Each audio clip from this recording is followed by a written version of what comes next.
और इलेक्शन का प्रचार कर रहे हैं और मुसलमानों का वोट बटोरकर ले जाकर मोदी और योगी जो नारे दे रहे हैं, बटोगे तो कटोगे, उनके पैरों में डालने का काम कर रहे हैं।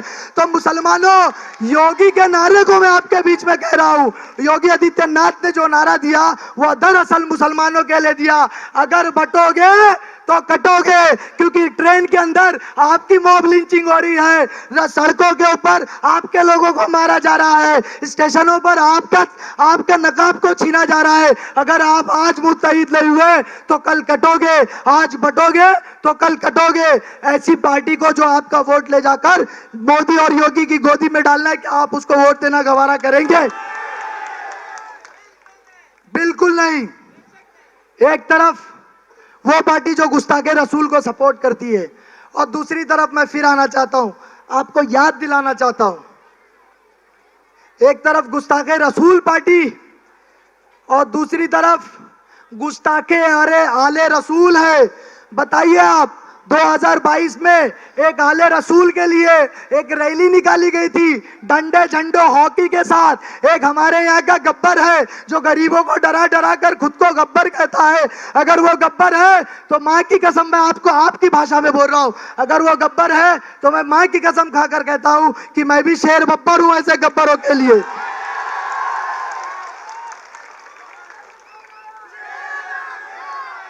और मैं कभी आज तक कभी नहीं कहा कि मैं शेर बब्बर हूं, लेकिन पता है ये पावर कहां से आ रहा है? एमआईएम, मजलिस, मेरा सदर, मेरा गुरूर है। और मेरे सदर ने मुझे जब मेरे हाथों को, अपने हाथों को मेरे सर पर रखा तो मेरे अंदर एक शेर दिल जो बच्चा था वो जाग कर खड़ा हो गया और हर जुल्म के खिलाफ गोवंडी के उतनी तेजी से जवाब देगा जितनी तेजी से जालिम जुल्म करेगा, उतनी तेजी से आवाज और बचाने के लिए हम खड़े हो जाएंगे इंशाअल्लाह।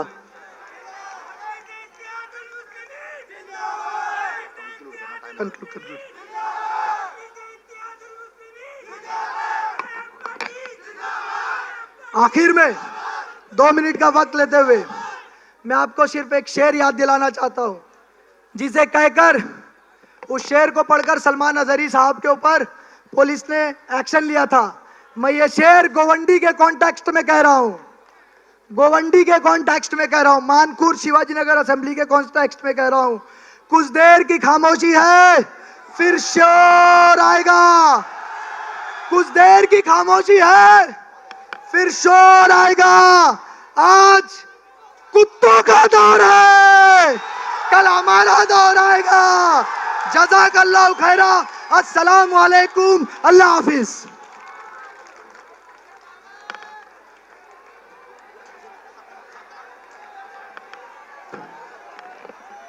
कोई तकरीर या कोई जज्बाती तकरीर करके आप लोगों का वोट मांगने नहीं आया हूं। मैं आपको सिर्फ ये बताने और समझाने आया हूं कि किस तरह से एक 15 साल के बुजुर्ग एमएलए ने, जिन्हें अकबर साहब ने 69 साल और 70 साल कहकर गए, वो 69 और 70 साल के एमएलए ने किस तरह से मुसलमानों को ठगा है और मुस्लिम कौम के नाम पर वोट मांग कर ठगा है। मैंने अपनी पिछली तकरीर में गोवंडी से रिलेटेड कुछ डेटा बताया था, आज मैं वहीं से आगे बढ़ूंगा। मैं पुरानी कोई बात रिपीट नहीं करूंगा इंशाअल्लाह। आज मैं बात करूंगा एजुकेशन की।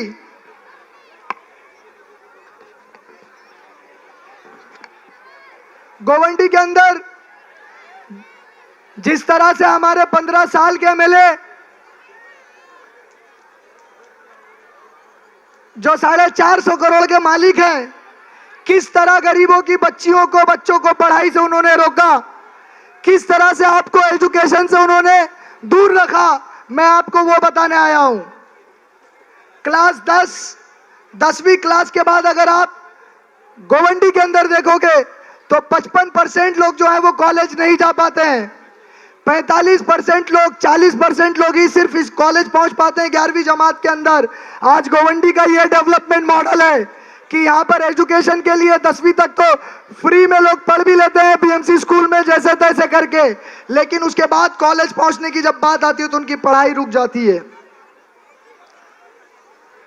और अगर आप मुंबई सिटी की बात करें तो मुंबई सिटी के अंदर 100 में से 90% लोग जो हैं वो जाते हैं कॉलेज को, और हमारे यहाँ पर सिर्फ 40%। इसी मुंबई शहर के अंदर 90 लोग स्कूल जाते हैं, कॉलेज जाते हैं 11वीं के बाद, 10वीं के बाद, 10वीं जमात के बाद, और हमारे यहाँ पर सिर्फ और सिर्फ 40 लोग जा पाते हैं।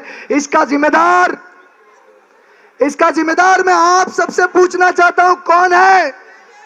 आप आवाज उठाकर बात बताइए, इसका जिम्मेदार कौन है? 15 साल से जिस एमएलए को आपने जिताया वो इसका जिम्मेदार है या नहीं है? अपने हाथों को उठाकर जवाब दे। मैं कहता हूं एमएलए जिम्मेदार नहीं है, जिम्मेदार ये जनता है जिसने एक एमएलए को 3 बार ठगने के लिए दिया। एक बार ठगा, ठीक था, दूसरी बार ठगा, चलो आप नादान थे, लेकिन तीसरी बार कैसे ठग गया? चौथी बार फिर आया है, चौथी बार फिर ठगी करने आया है। क्या गोवंडी की जनता ठगी करने वालों को वोट देगी? क्या गोवंडी की जनता इस बार वोट करेगी ठगी करने वालों को? ओवैसी स्कूल ऑफ एक्सीलेंस की बात करूंगा मैं। दूसरी तरफ Owaisi school of excellence Hyderabad में चले जाइए, मैं खुद जाकर देखकर आया हूं। वहां पर 25,000 बच्चियों को फ्री तालीम दी जाती है। ये हमारे कायद हैं जिन्होंने 25,000 बच्चियों को हर साल फ्री एजुकेशन देने का काम किया है। और एक ये हमारे कायदे मिल्लत हैं जो बच्चियों को पढ़ा रहे हैं, बच्चों को पढ़ा रहे हैं, वोकेशनल ट्रेनिंग दे रहे हैं। और एक 15 साल से जो आपका वोट लेकर यहां से जा रहा है वो फायदे मिल्लत है। तो आपको चुनना है कायदे मिल्लत या फायदे मिल्लत। आप बताइए, कायदे मिल्लत या फायदे मिल्लत? कायदे मिल्लत।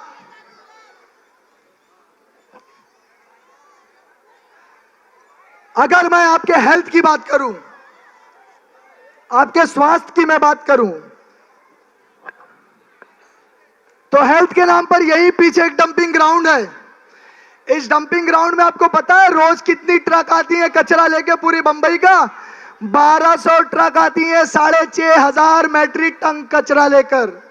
6,500 मैट्रिक टन गार्बेज यहां पर डंप करती है। और आपको पता है उसमें कॉन्ट्रैक्ट किसका है? आपको पता है?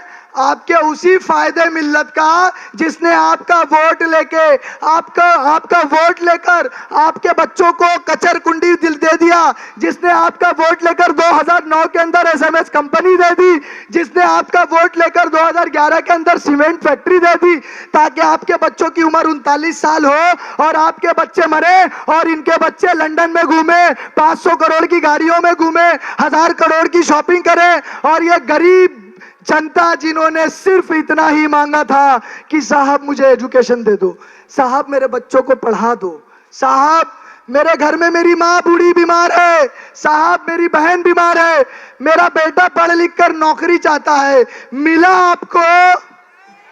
हाथ उठाकर ईमानदारी से जवाब दो, मिला आपको? तो ऐसे फायदे मिल्लत को इस बार आपको सिर्फ और सिर्फ 20 तारीख को 6 नंबर के बटन पर पतंग के निशान को वोट देकर तमाम फायदे मिल्लत को छठी का दूध याद दिला देना है। आप दिलाएंगे ना? आप दिलाएंगे ना? और आगे बढ़िए, हॉस्पिटल के नाम पर मैं आपको एक छोटा सा डेटा और बता देता हूं कि अस्थमा, इस असेंबली के अंदर अस्थमे के जो मरीज हैं 100 में से 9 लोगों की मौत अस्थमे से होती है। 9.16% लोग गोवंडी के अंदर अस्थमे से मर रहे हैं। और अस्थमा मालूम है आपको? सांस की बीमारी होती है। ये बीमारी सिर्फ ये dumping ground, SMS company, cement factory, धूलो दक्कड़ और जगह जगह पर इनके लोग जो कचरा जला रहे हैं करोड़ों कमाने के लिए, वो आपके घरों में अस्थमा पहुंचा के आपके लोगों को कब्रिस्तान पहुंचाने का काम कर रहे हैं। तो क्या आप चाहते हैं कि आपके लोगों को जो कब्रिस्तान पहुंचा रहा है उसे वोट करेंगे? वोट उसे करेंगे जो आपको जिंदगी दे।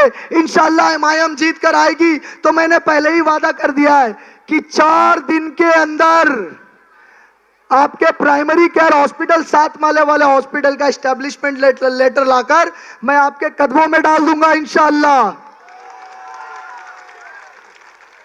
मैं अपनी मां बहनों से उस दिन भी मैंने मुखातिब होकर मैंने एक बात कही थी, आज फिर मैं एक बात कह रहा हूं। आप मैटरनिटी मोर्टालिटी रेट, जिसमें बच्चा पैदा होते वक्त माओं की जो मौत हो जाती है, आपको पता है मानपुर शिवाजी नगर असेंबली में कितना है? 16%। यानी हर 100 औरतें जो बच्चा पैदा कर रही हैं उसमें से 16 औरतों की मौत हो जाती है। और हमारा एमएलए बोलता है मैंने हॉस्पिटल की बिल्डिंग बना दी, मैं इधर पे फ्री इलाज दे रहा हूं, मैं उधर फ्री इलाज दे रहा हूं। तो ये हमारी माओ बहनों की जानें क्यों जा रही है? इसका जवाब मुझे आपसे चाहिए, क्योंकि उस नाकारे एमएलए को मैं ज्यादा कुछ समझता नहीं हूं। उसने अपना बिजनेस बड़ा करने के चक्कर में इस जनता को भूल गया, लेकिन 3-3 बार यही जनता ने जिताकर उन्हें असेंबली के अंदर भेजा। आज क्या ये जनता फिर ठगी करके उस नाकाम नेता को वापस असेंबली भेजने का काम करेगी? तो अब इस बार आप असेंबली किसको भेजेंगे? अपने बच्चे को, अपने भाई को, या आपके बीच के किसी इंसान को, या ऐसे पैसे वाले नेताओं को? किसको भेजने का काम करेंगे? जोर से बोलिए।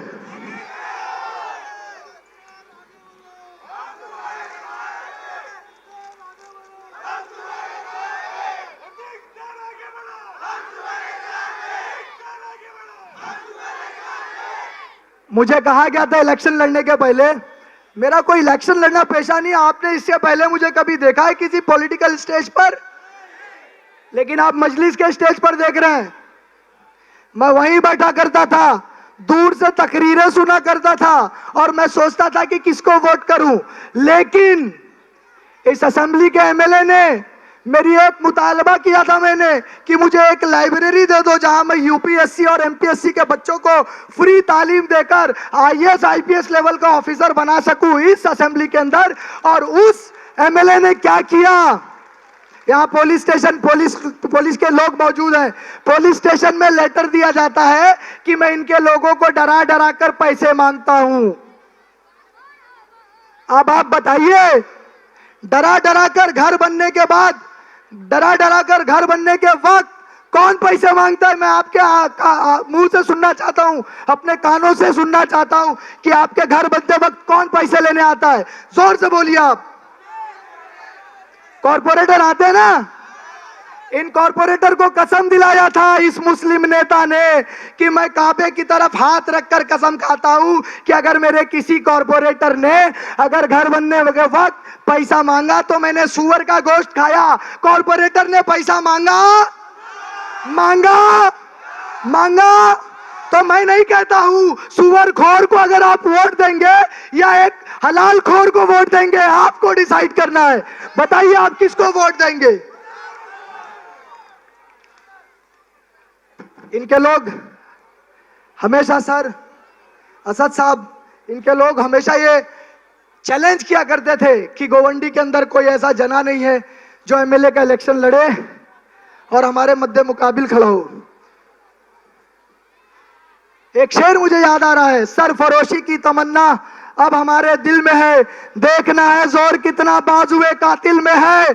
और गोवंडी का हर नौजवान, इलेक्शन मैं नहीं लड़ रहा हूं, ये गोवंडी के जो नौजवान खड़े हैं बिना पैसों में, जो दिन रात काम कर रहे हैं, जो अपने पैसों की बोतल की पानी लेकर आ रहे हैं, जो आते वक्त क्या चाय की थैलियां लेकर आ रहे हैं, गोवंडी का हर नौजवान ये इलेक्शन लड़ रहा है। और गोवंडी का हर नौजवान ऐसे 15 साल के जो अपने आप को पावरफुल एमएलए कहते हैं उनको जवाब देने का काम कर रहा है कि तुमने एक अतीक खान को चैलेंज किया था, आज हर घर एक अतीक खान पैदा हो गया है। और जब जब आप चैलेंज करोगे 10 अतीक पैदा होंगे, जब आपके गुंडे गुंडागर्दी करेंगे 100 अतीक पैदा होंगे, हर घर अतीक पैदा होंगे ना इंशाल्लाह।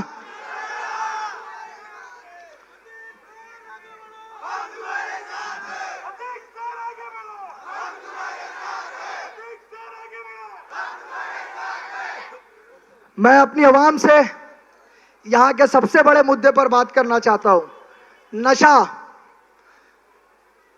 कुछ दिन पहले मैंने नशे को लेकर भूख हड़ताल की थी।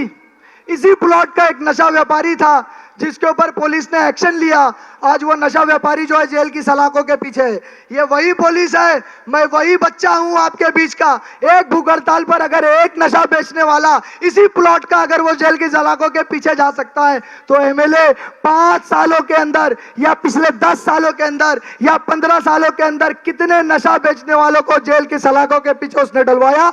आज ये सवाल करने का वक्त आ गया है। लेकिन आपको अगर डेटा अगर ढूंढोगे कि हमारे एमएलए साहब ने कितने लेटर्स नारकोटिक्स डिपार्टमेंट को दिया है, एनडीपीएस को दिया है, तो आपको एक पिछले 15 सालों में एक लेटर नजर नहीं आएगा जिसके अंदर नशे की रोकथाम को लेकर हमारे एमएलए साहब ने कहा कि इसके ऊपर एक्शन होना चाहिए, ये प्रपोजल है, ये प्रोसेस है। कोई लेटर आपको नजर नहीं आएगा। तो आपके घरों में नशा कौन पहुंचा रहा है? अगर मैं कह दूं कि आपके घरों में नशा अबू हाशिम आजमी खुद पहुंचा रहा है, तो इसमें से बहुत सारे लोग बैठे होंगे, स्टेज पर बैठे होंगे, बोलेंगे अतीक ये तू क्या कह रहा है? अबू हाशिम आजमी नशा कैसे पहुंचा सकते हैं? मैं आपको बताऊं कैसे पहुंचा सकते हैं।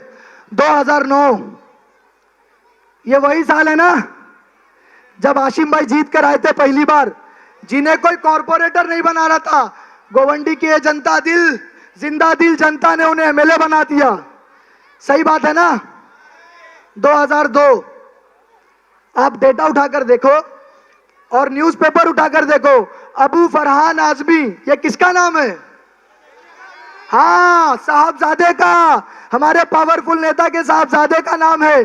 दुबई के अंदर दुबई पुलिस ने अरेस्ट किया। जुर्म क्या था? नशा बेचना, नशा पहुंचाना, नशा करना, ये उनका जुर्म था। जब 2002 में साहबजादे नशा बेच रहे हैं, 2009 में हमारे एमएलए साहब एमएलए बनते हैं और 2009 से 2025 तक नशा हर दूसरे घर में गोवंडी में पहुंचा है, तो इसका जिम्मेदार कौन है? वो एमएलए बन के अपने बच्चे के बिजनेस को कहीं ना कहीं फरोग दे रहे हैं, आपके बच्चों को मौत दे रहे हैं। तो नशा बेचने और नशा फरोग करने वाले एमएलए को आप वोट देंगे? आप अगर अपने बच्चों को जिंदगी देना चाहते हो, आप अगर अपने बच्चों को एजुकेशन देना चाहते हो, तो आप कायद चुनो असद साहब जैसा।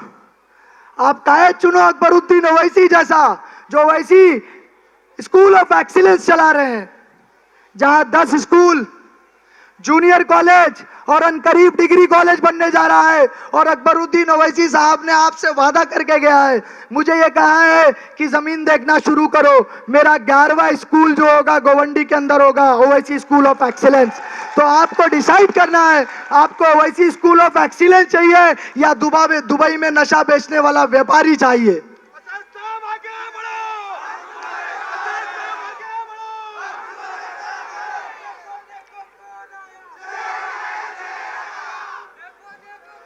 एक मुद्दा और, मेरे पास टाइम बहुत कम है, मैं चाहता हूं ज्यादा से ज्यादा असद साहब यहां बोलें और आप लोगों से मुखातिब हों।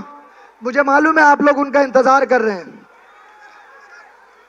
सुनिए आप, नामूसे रिसालत का मसला,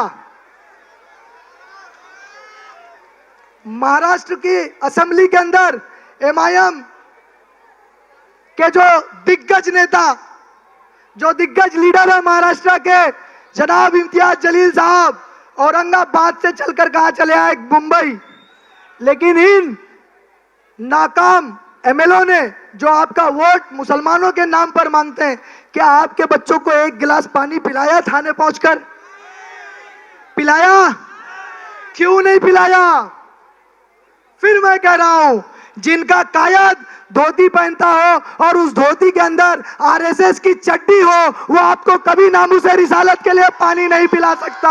और मेरे कायद को देखे, मेरे कायद की टोपी को देखे, मेरे कायद की दाढ़ी को देखे, उनके पहनावे को देखे, हर एक चीज में नामूसे रिसालत की झलक आती है। या नामूसे रिसालत के पैरोकार हैं। अगर आप एमआईएम को जिताकर भेजते हैं, तो गोवंडी से नामूसे रिसालत की जो आवाज उठेगी, गोवंडी से नामूसे रिसालत रिसालत के लिए जो बिल विधानसभा में प्रेजेंट किया जाएगा, ये रोजे महशर के दिन गोवंडी के हर लोगों के लिए ये बाइस मगफिरत बन जाएगा। तो आप चाहते हैं ना नामूसे रिसालत का बिल प्रेजेंट हो विधानसभा के अंदर?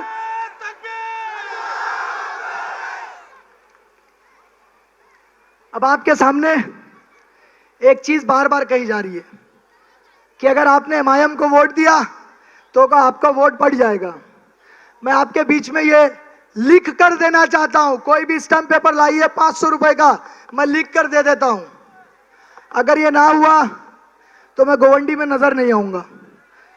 आपके पुराने एमएलए ये इलेक्शन हार रहे हैं, समाजवादी पार्टी ये इलेक्शन हार रही है और समाजवादी पार्टी को वोट देना, वोट को जाय करना है। एमआईएम पार्टी जीत रही है। अगर एमआईएम का एक वोट आप बढ़ा कर देते हो तो नामूज़े रिसालत बिल के लिए होगा। वोट देके अच्छा लीडर भी चुने, वोट देके अपने बच्चे को आगे भी बढ़ाए, वोट देकर सवाब भी पाए। वोट देना बहुत जिम्मेदारी का काम है।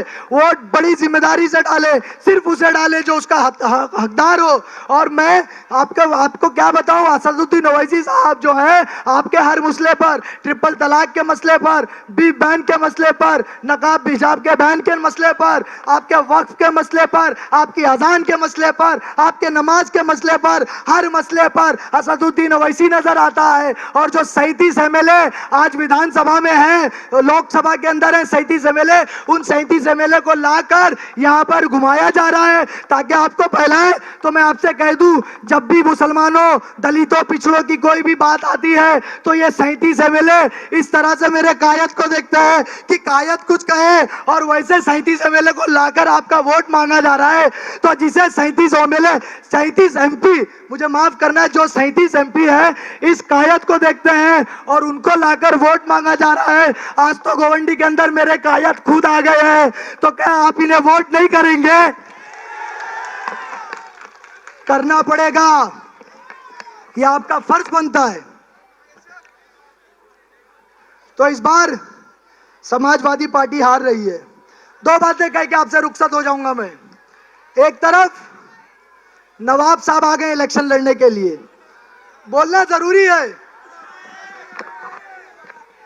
ईडी ने जब पकड़ा, जेल चले गए, बीमार हो गए, बीमारी का बहाना लेकर बाहर घूम रहे हैं।